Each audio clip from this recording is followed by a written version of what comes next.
যে কোনো ধরনের স্বীকৃতি মানুষকে পরবর্তী সুকর্ম করতে উদ্যোগী করে তোলে, উৎসাহী করে তোলে এবং তাকে নতুনভাবে প্রেরণা যোগায়। তেমনিভাবে সংযুক্ত আরব আমিরাতে অবস্থিত বাংলাদেশ কনসুলেট দুবাই কর্তৃপক্ষ, মাননীয় কনসাল জেনারেল সহ যারা যারা জড়িত আছেন সবাইকে ধন্যবাদ জানাচ্ছি। এরকম একটা উদ্যোগ গ্রহণ করে যারা প্রবাস থেকে বৈধ পথে রেমিটেন্স পাঠান তাদেরকে স্বীকৃতি দেওয়া, তাদেরকে পুরস্কৃত করা। আমার দায়িত্ব আরো অনেক বেড়ে গেছে। আমাকে বাংলাদেশের সমৃদ্ধির জন্য, বাংলাদেশের অর্থনৈতিক প্রবৃদ্ধির জন্য আমাকে কাজ করে যেতে হবে। এই সম্মান শুধু আমার না, আমি বলবো যে এই সম্মান বাংলাদেশের প্রত্যেকটা লোকের, প্রত্যেকটা প্রবাসীর অধিকার। তবে প্রবাসীর কর্তব্য হইল যে আমরা লিগেল পথে টাকাটা প্রেরণ করব, বৈধ পথে টাকা পাঠাবো। তাহলে আমি আশা করি আমার মতো সবাই একদিন এই সম্মানিত হবে। এই সম্মানিত হতে আমি নিজে গর্বিত মনে করি। তারা রেমিটেন্স যোদ্ধা, তাদের কণ্ঠে এই উচ্ছ্বাস আর চোখে মুখে আনন্দের মূল কারণ কাজের স্বীকৃতি। দূরপরবাসে শ্রম আর ঘাম ঝরিয়ে দেশে বৈদেশিক মুদ্রা পাঠিয়ে অবদান রাখছেন দেশের অর্থনীতিতে। তাদেরই সম্মানিত করল দুবাই বাংলাদেশ কনসুলেট।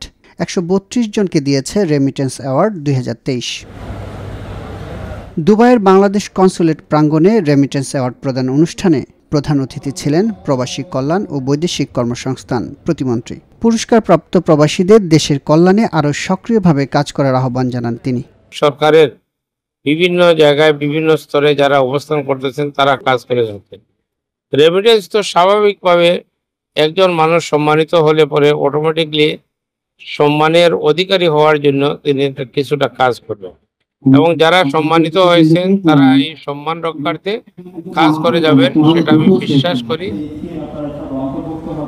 সর্বোচ্চ রেমিটেন্স প্রেরণ ও পেশাকে সূচক হিসেবে বিবেচনায় নিয়ে বিভিন্ন ক্যাটাগরিতে পুরস্কৃত করা হয়েছে দুবাইয়ের বসবাসরত সাধারণ প্রবাসীদের।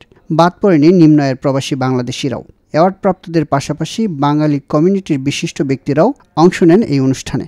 যারা খুব কম বেতন পান কিন্তু তারা তাদের কষ্ট যদি সকল বাংলাদেশে প্রেরণ করে এবং এর ফলে এখান থেকে যে রেমিটেন্স বাংলাদেশে প্রেরিত হয় তার সিংহভাগ তাদের এই কষ্টার্জিত অর্থ তারা বৈধ পথে বাংলাদেশে অর্থ এবং তাদেরকে সম্মান জানানোটা আমাদের দায়িত্ব।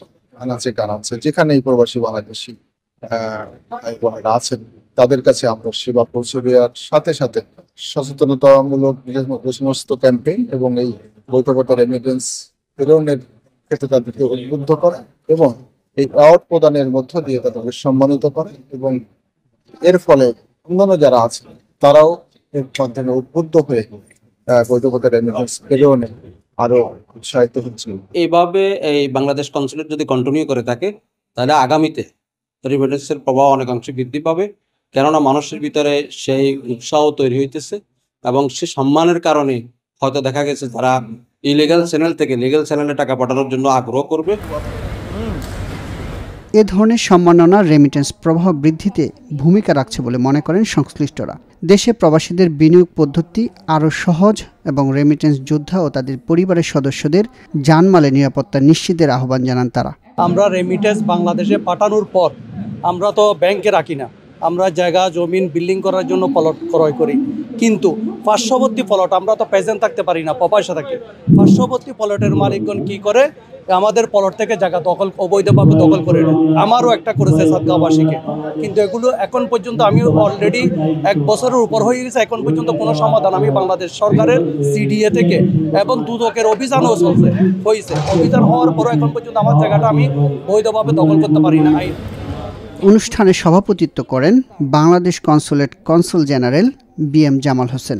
অন্যান্যদের মধ্যে আরও উপস্থিত ছিলেন দেশটির নিযুক্ত রাষ্ট্রদূত আবু জাফর।